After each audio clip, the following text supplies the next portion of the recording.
जय हिंद एवरीवन। आज हम पढ़ने वाले हैं सर्कल चैप्टर, जिसमें हमने देखना है कुछ जो मेन क्वेश्चंस हैं और थ्योरम बेस्ड जो क्वेश्चंस हैं उनको आज हम करेंगे, जो कि बोर्ड के एग्जाम से बहुत ही ज़्यादा इंपॉर्टेंट है। तो यहाँ पे हमने एक थ्योरम ली है जो कि एक क्वेश्चन के रूप में भी है। Prove that the two tangents drawn to a circle from an external point are equal. ठीक है, ये चीज़ हमें प्रूव करके बतानी है कि अगर एक सर्कल हमने ड्रॉ किया हुआ है और उसके किसी बाहर के पॉइंट से, बाहर मतलब एक्सटर्नल, ठीक है, ये जो वर्ड लिखा है एक्सटर्नल, इसका मतलब बाहर का पॉइंट। तो ये पॉइंट रहा हमारे पास P, जो कि कैसा है, एक्सटर्नल पॉइंट है। अगर यहां से हम दो टेंजेंट्स ड्रॉ करें, टेंजेंट्स क्या होती है, मैं आपको क्वेश्चन के बीच में ही सारी टर्मिनोलॉजी बता दूंगा। टेंजेंट्स क्या होती है, जो सर्कल के आउटर पार्ट को टच करती हुई जाए किसी एक पॉइंट पे, उसे हम टेंजेंट बोलते हैं। जैसे कि यहाँ पे हमने एक छोटा सा सर्कल बनाया है, अगर इस पॉइंट से ये एक लाइन पास हो रही है तो ये जो पॉइंट है ये हमारा हो गया पॉइंट ऑफ कांटेक्ट, और ये जो लाइन सेगमेंट बनी है इसको हमने क्या बोला है, टेंजेंट बोला है। ठीक है, ऐसे ही इस एक्सटर्नल पॉइंट से एक टेंजेंट हमने इधर ड्रॉ करी, किस तक, पॉइंट ए तक, और एक ड्रॉ करी हमने पॉइंट बी तक। ठीक है, तो हमने दो टेंजेंट्स ड्रॉ करी है फ्रॉम एन एक्सटर्नल पॉइंट, ये हमने क्वेश्चन में देखा।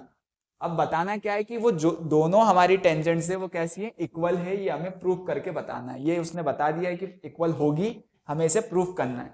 तो प्रूफ करने के लिए सबसे पहले हमें क्या करना होता है कि हमें गिवन लिखना होता है। तो हमने गिवन लिख लिया कि हमारे पास क्या है, एक सर्कल है जो कि ओ आर, मतलब ओ हमारा सेंटर है और आर हमारा रेडियस है। ठीक है, जो कि हमें गिवन दिया है। दूसरा एक एक्सटर्नल पॉइंट P, ये जो P पॉइंट है ये हमारा कैसा है, एक्सटर्नल पॉइंट है, हमें गिवन दिया हुआ है।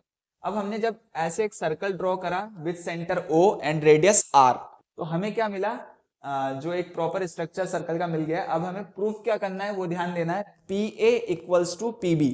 PA क्या है हमारा, P से A एक टेंजेंट थी और P से B दूसरी टेंजेंट थी, तो इन दोनों टेंजेंट का डिस्टेंस बराबर होगा, हमें ये प्रूफ करना है। ठीक है, ये चीज हमें प्रूफ करनी है। इसके लिए हमें सबसे पहले कंस्ट्रक्शन करना पड़ेगा। कंस्ट्रक्शन मतलब कि कोई भी चीज हम फिगर में एड ऑन करते हैं, जोड़ते हैं किसी को या एक्स्ट्रा ड्रॉ करते हैं, उसे हम कंस्ट्रक्शन बोलते हैं। तो हमारा सेंटर O था, इस O से अगर मैं इस A पॉइंट को ज्वाइन कर दूं, ये जो मैंने लाइन पहले से खींच रखी है, इसको अगर आप ऐसे भी देखो तो भी क्लियर हो जाएगा। ठीक है, अगर मैं इसको ज्वाइन कर दूं तो ये क्या हो जाएगा, कंस्ट्रक्शन का पार्ट हो गया। ऐसे ही मैंने O से B तक ज्वाइन किया है तो ये भी कंस्ट्रक्शन का पार्ट है। तो यहाँ पे हमने बस लिखा है उस चीज को कि ज्वाइन OA, O से A तक ज्वाइन किया, फिर OP, O से P तक भी हमने ज्वाइन किया। ये जो एक्सटर्नल पॉइंट है हमारा और जो सेंटर पॉइंट है, उन दोनों के बीच में हमने एक लाइन सेगमेंट से उसे क्या किया, ज्वाइन किया, और इसे हमने कंस्ट्रक्शन में इंक्लूड कर दिया है। अब इसके बाद आता है प्रूफ। इसके बाद हम क्या करेंगे, प्रूफ। ये वाली जो मेन चीज है हमें क्वेश्चन में करनी है। अब हमारे पास यहाँ पे आपने देखा ये डायग्राम अगर आप समझ गए सर्कल चैप्टर में, और इसमें से जो भी आपने पुराना पढ़ा हुआ है ट्राइंगल का या सर्कल का, वो आपको यहाँ पे यूज करना है। ठीक है, किस तरीके से देखते हैं, ये सर्कल बना हुआ है, आर रेडियस है, ओ सेंटर पॉइंट है, पी एक टेंजेंट है, पीबी एक टेंजेंट है। ठीक है, अब यहाँ पे इस डायग्राम में आपको दो ट्राइंगल दिख रहे हैं कि नहीं दिख रहे हैं, सबको यहाँ पे दो ट्राइंगल दिख रहे हैं। जिसको नहीं दिख रहा है ध्यान से देखो, ये पी ए ओ एक ट्राइंगल का फॉर्मेशन कर रहा है कि नहीं कर रहा है। उसके बाद दूसरा पी बी ओ, ये भी एक ट्राइंगल का फॉर्मेशन कर रहा है। ठीक है, यहाँ पे टोटल कितने ट्राइंगल्स बन रहे हैं हमारे पास, दो। अच्छा, तिरछा है, प्रॉपर नहीं दिख रहा है, तो अगर मैं इसको ऐसे सीधा कर दूं तो यहाँ पे क्या हो जाएगा, इसको हमने पॉइंट पी मान लिया, और यहां से अगर एक सीधी लाइन ऐसे ड्रॉ करें, एक ट्राइंगल का फॉर्मेशन ये हो रहा है। ठीक है, हो रहा है कि नहीं हो रहा है, क्लियर है। ये रहा हमारा O पॉइंट, ये रहा हमारा A पॉइंट, और ये रहा P। ये एक ट्राइंगल इस तरीके से बन रहा है।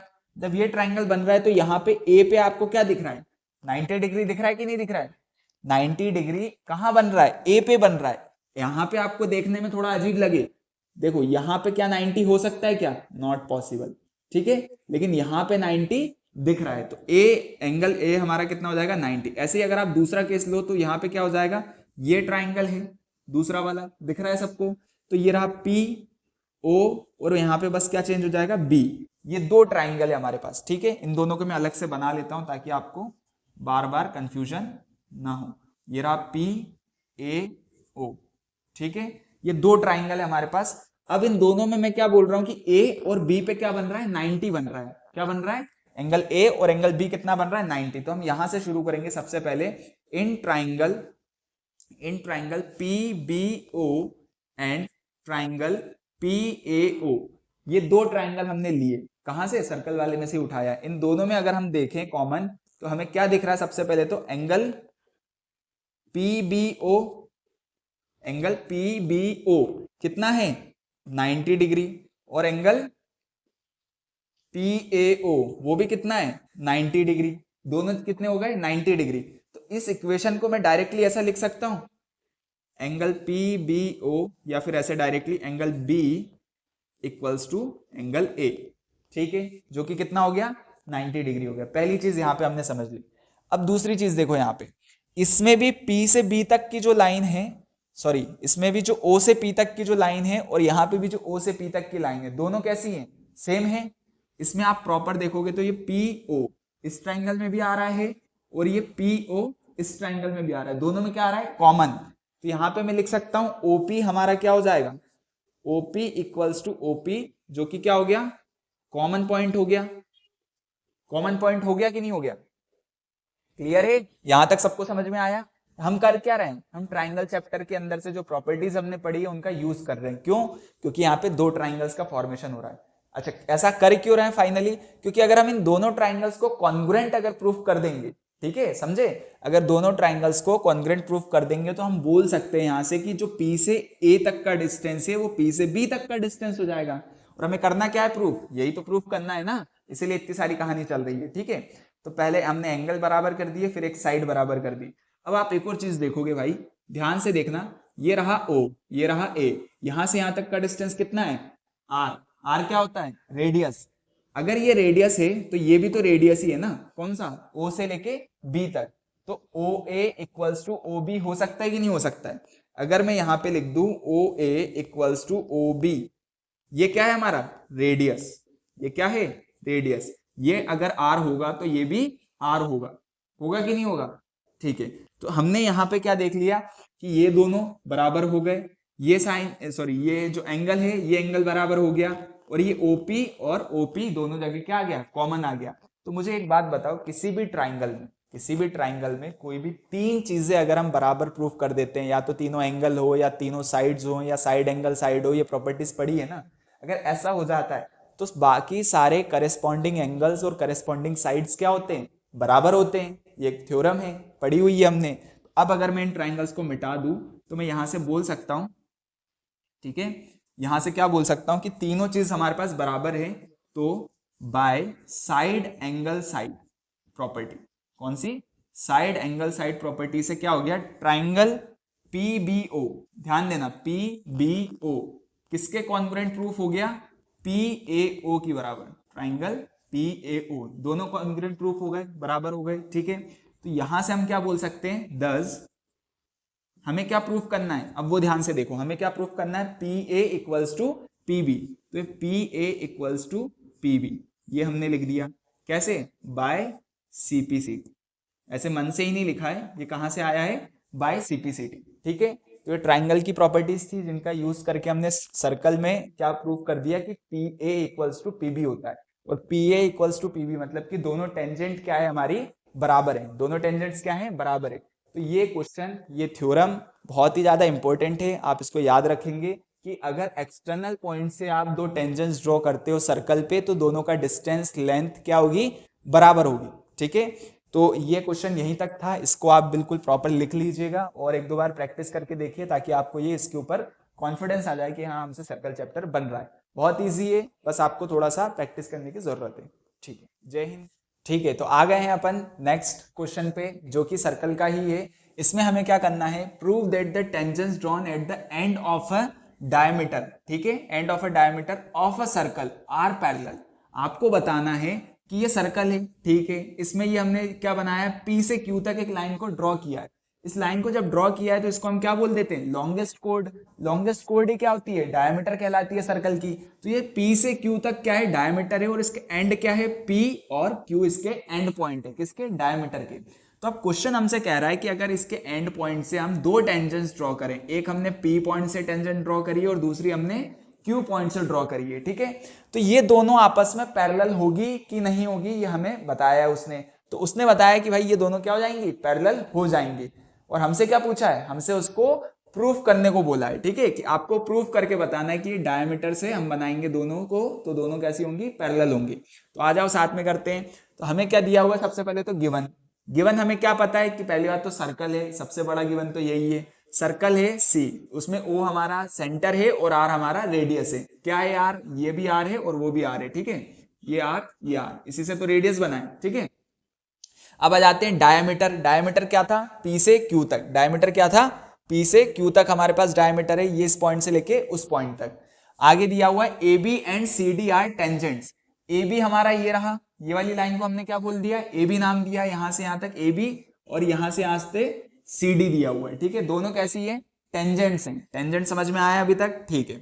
अब प्रूफ क्या करना है भाई, A B parallel C D, ये चीज हमें प्रूफ करनी है, A B parallel C D है कि नहीं, ये चीज हमें प्रूफ करनी है। तो इसके लिए हमें क्या करना पड़ेगा, सबसे पहले डायग्राम समझना पड़ेगा।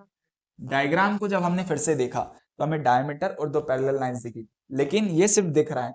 अब मैं बताता हूं उस तरीके से, देखो अगर मैं यहां से एक लाइन उठाई ए बी, इस ए बी लाइन को मैंने ऐसे रख लिया, ठीक है, ये पहले ऐसे सीधी वर्टिकली थी, मैंने इसको हॉरिजॉन्टली रख लिया, और इसके ऊपर ये पी लाइन से एक लाइन ड्रॉ की गई है, तो मैंने मान लिया ये पी पॉइंट, और यहां से एक लाइन ऐसे ड्रॉ कर दी, ये जा रहा है, ठीक है। मैंने क्या किया है, इसको उठाया यहां से ओ से और इसको यहां पे लाके रख दिया, ये हो गया, इतना समझ में आया।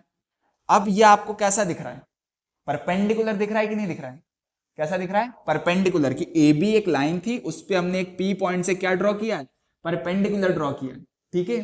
तो ये एंगल कितना हो जाएगा, 90 डिग्री हो जाएगा, कितना हो गया 90, और ये भी कितना हो गया 90। कैसे हो गया, क्योंकि हमें पता है जब भी एक स्ट्रेट लाइन पर हम परपेंडिकुलर ड्रॉ करते हैं तो उसका मतलब ही होता है कि वो लाइन को एक तो बाइसेक्ट करेगा, पहली चीज क्या करेगा, बाइसेक्ट करेगा, ये ध्यान से देखो समझना, पुरानी चीज है, बाइसेक्ट करा, और दूसरा क्या बनाएगा, एक दोनों एंगल कितना बनाएगा, 90 डिग्री बनाएगा, दोनों एंगल, दोनों कौन से, लाइन के इस साइड भी, लेफ्ट साइड भी और राइट साइड भी, दोनों 90 बनाएगा। तो ये चीज हमने यहां पे देखी, ये जो प्रोसेस यहां पर हो रही है, यही सेम प्रोसेस इस लाइन के लिए भी हो रही है, सी से लेके डी तक। अगर मैंने ये लाइन ड्रॉ करी सी से डी तक, और ये एक क्यू पॉइंट से ड्रॉ किया ओ तक, तो ये कंसेप्ट यहां पे भी लग रहा है, ठीक है, कि ये क्या है, परपेंडिकुलर है, दोनों क्या बनाएंगे, 90-90 बना रहा है, ठीक है, इतना क्लियर है, यहां तक समझ में आया। अभी मैं इसको थोड़ा सा रफ कर देता हूं, क्योंकि हमें यहाँ पे चीजें लिखनी है। तो हमें सबसे पहले क्या मिला, कि हमें लाइन ए बी पे ऑन लाइन ए बी क्या मिला, पी पॉइंट हमारा परपेंडिकुलर, ठीक है, पॉइंट पी इज परपेंडिकुलर, ठीक है, इतनी चीज क्लियर है। जब ये परपेंडिकुलर हो गया तो अभी हमने क्या देखा कि यहाँ पे एंगल कितना बनेगा, 90 डिग्री बनेगा। तो मैं बोल सकता हूं angle A P O and angle B P O equals to 90 degree. अब मैं कहां की बात कर रहा हूं, देखो ए, ये रहा ए पी ओ, ये बन गया 90 डिग्री, फिर ये रहा बी पी ओ, ये भी बन गया 90 डिग्री, ठीक है। ये दो केस हुए हमारे पास, तो यहाँ पे दोनों कितने हो गए, 90 डिग्री, ये इस केस में, ये वाले के लिए हुआ। जब उसमें बात करेंगे हम तो वहां पे बस एंगल का नाम चेंज हो जाएगा, बाकी क्या रहेगा same, angle C Q O, ध्यान से देखो सी क्यू ओ कितना बन रहा है, इक्वल्स टू भी बोल सकता हूं मैं डायरेक्टली, और डी क्यू ओ कितना बन रहा है, 90 डिग्री। ये यहां तक सबको समझ में आना चाहिए, ये चीज आप तक की क्लियर होनी चाहिए, ठीक है। चलो अब आगे बढ़ते हैं, इसको रफ कर देते हैं। इसको रफ करने के बाद अब एक और कंसेप्ट में आपका पुराना रिवाइज करवाना चाहूंगा, जो आपने 9th क्लास में पढ़ा है। एक छोटी सी चीज आपने वहां पे पढ़ी थी कि अगर दो पैरेलल लाइंस है, क्या पढ़ा था कि दो पैरेलल लाइंस है तो कभी आपस में मीट नहीं करेंगी, इसीलिए उनको पैरेलल लाइंस बोलते हैं। अब अगर इनको कोई एक लाइन इंटरसेक्ट करती है, दो पैरेलल लाइंस को कोई एक लाइन इंटरसेक्ट करती है, तो उसे हम क्या बोलते हैं, ट्रांसवर्सल लाइन बोलते हैं। क्या बोलते हैं, ट्रांसवर्सल लाइन, यही पढ़ा था। अगर ट्रांसवर्सल लाइन हो गई है तो क्या होगा, करेस्पॉन्डिंग एंगल्स क्या होंगे, इक्वल होंगे, क्या होंगे, करेस्पॉन्डिंग एंगल्स इक्वल। तो वही वाला कंसेप्ट हम यहाँ पे यूज करेंगे, ठीक है। कैसे, अब देखो ये आपका 9th का कंसेप्ट है, इस क्वेश्चन में कैसे यूज हो रहा है, देखो ध्यान से। आपका डायग्राम क्या है, डायग्राम यही है ना, ये एक लाइन जा रही है, ये दूसरी लाइन जा रही है, ठीक है। इसको PQ, PQ क्या है आपका, डायमीटर है, क्या है, डायमीटर है। अगर ये इसको इंटरसेक्ट कर रहा है तो क्या हो रही है, ये PQ हमारा एक ट्रांसवर्सल लाइन बन गई। PQ क्या बन गई है, ट्रांसवर्सल लाइन बन गई है। तो करेस्पॉन्डिंग एंगल्स क्या होंगे, इक्वल होंगे। जैसे कि ये 90 है तो ये भी 90 है। क्या ये पॉसिबल है? हाँ है, हमने देखा है अभी।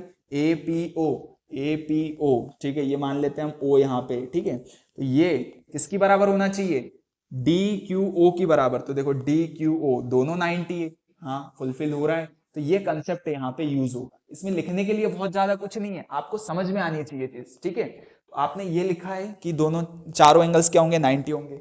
और इससे आप क्या बोल दोगे कि अल्टरनेट इंटीरियर एंगल्स क्या होंगे, इक्वल होंगे। यहाँ पे इस स्टेटमेंट को मैं लिख देता हूं। क्या हो रहा है कि 10, यहाँ पे 10 करके लिखोगे। क्या हो रहा है हमारे पास, angle A P O equals to angle D Q O, ठीक है। ये दोनों किसकी बराबर हो गए, 90 डिग्री।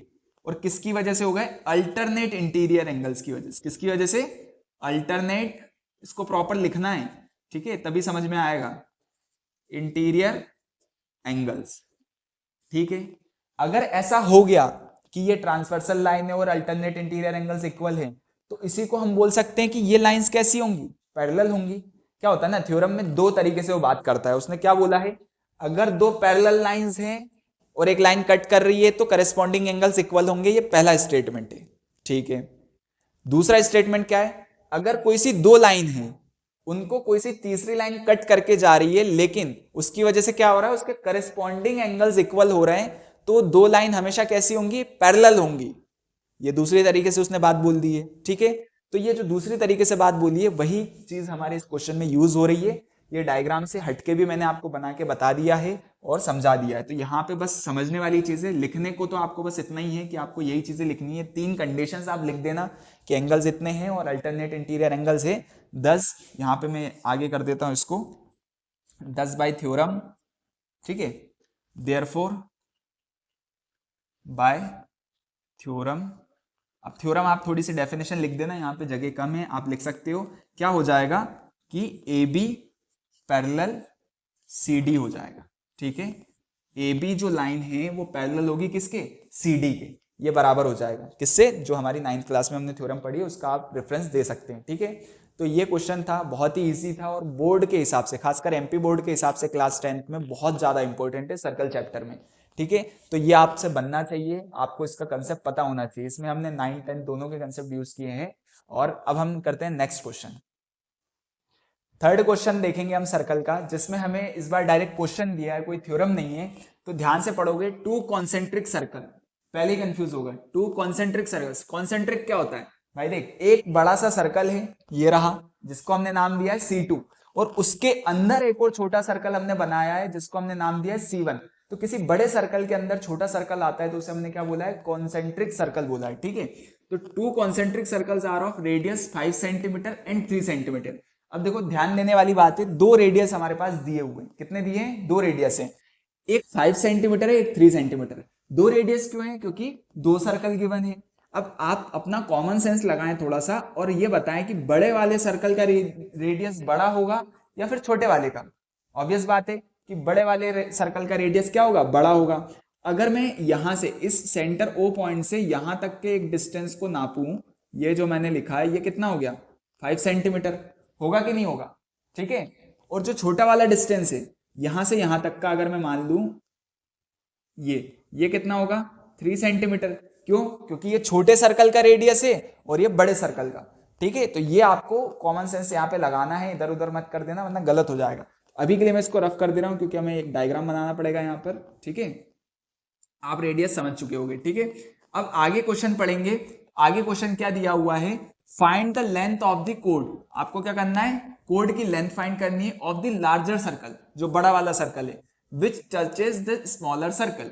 आपको इसका डिस्टेंस बताना है। अब आप बोलोगे ये तो टेंजेंट है, जब आप इस ए से बी तक देख रहे हो तो यहाँ पे ये इसको एक पॉइंट पे टच करता हुआ जा रहा है ना, तो आपके हिसाब से तो ये टेंजेंट है, पर उसने तो कोड बोला है। तो देखो भाई ध्यान से सुनना और समझना इस चीज को।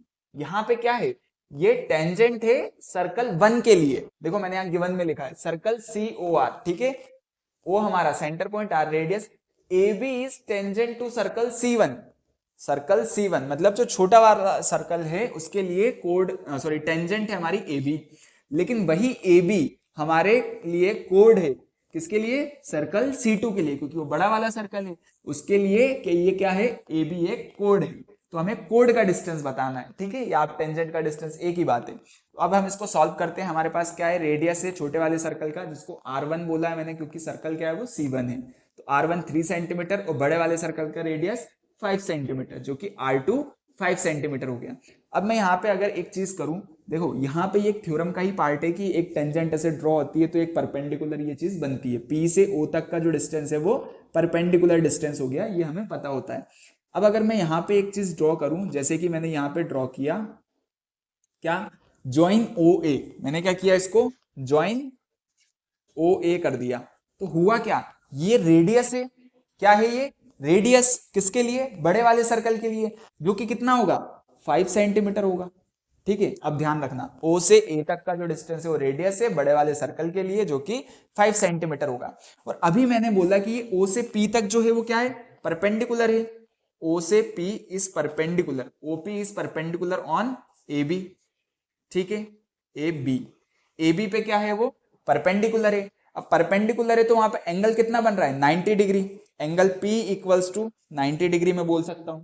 एक और चीज बनती है, जब परपेंडिकुलर बन रहा है यहाँ पे 90 डिग्री बन रहा है, तो ये कर क्या रहा है पॉइंट P, ये पॉइंट P इस पूरी AB लाइन को बाइसेक्ट कर रहा है, क्या कर रहा है, बाइसेक्ट। देखो एक ऐसे लाइन खींचो और उस पर परपेंडिकुलर ड्रॉ करो तो दो चीजें करता है वो, अभी मैंने बताया था, एक तो 90 डिग्री बनाता है और एक ये इसको बराबर पार्ट में बांट देता है, क्या कर देता है, बराबर पार्ट में। अगर ये A से B तक टोटल डिस्टेंस 4 सेंटीमीटर है तो यहाँ पे कितना हो जाएगा 2, और यहाँ पे भी कितना हो जाएगा 2, ठीक है, इसी को बाइसेक्ट करना बोलते हैं।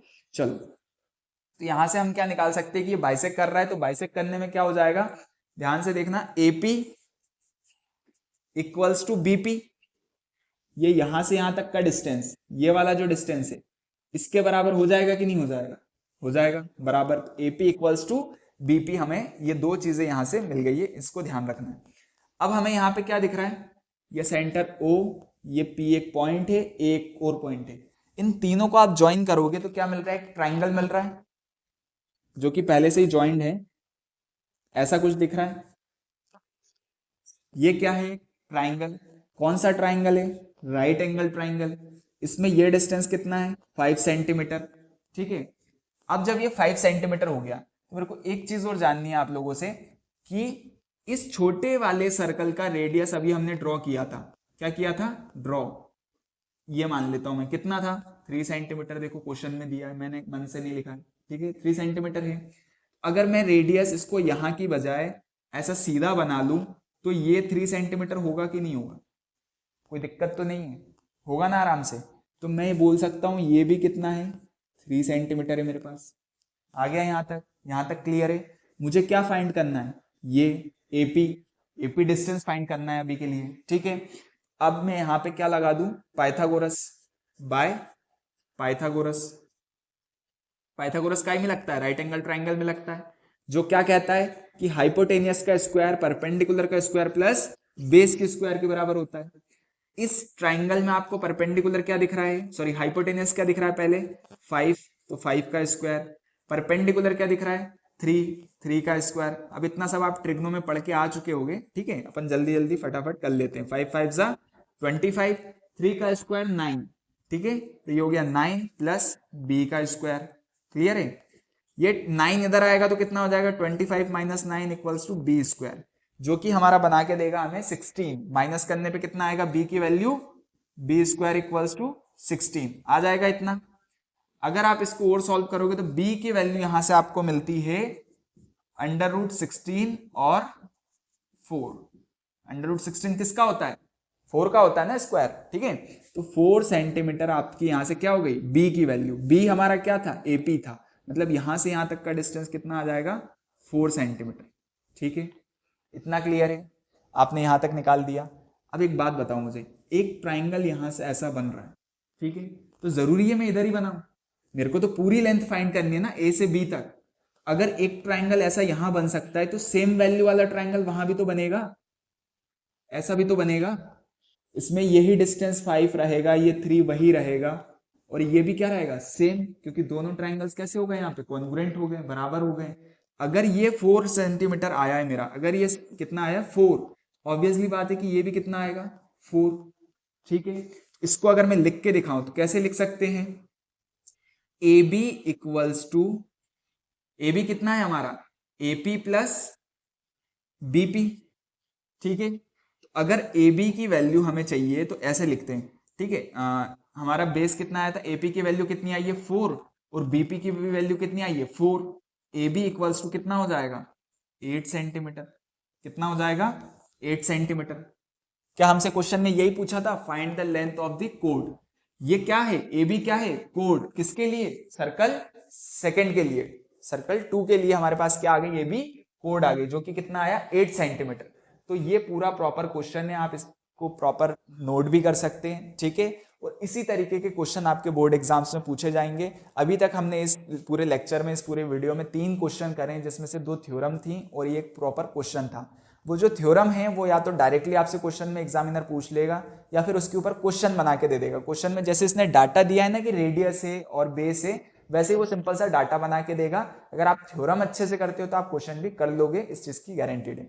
आप प्लीज इनके ऊपर 1-2 क्वेश्चन प्रैक्टिस करें और इन्हीं क्वेश्चंस को बार बार करके देखें। कम से कम 2 बार तो आप इन क्वेश्चंस को बिना देखे करके देखें, ताकि आपका जो डर है सर्कल चैप्टर से रिलेटेड वो निकल जाए और आपको इस चैप्टर में कॉन्फिडेंस आए, और एक क्वेश्चन फिक्स है इसमें आप प्रिपेयर करके जाइएगा और अच्छे से बोर्ड एग्जाम दीजिएगा। ठीक है, मिलते हैं नेक्स्ट वीडियो में, तब तक के लिए जय।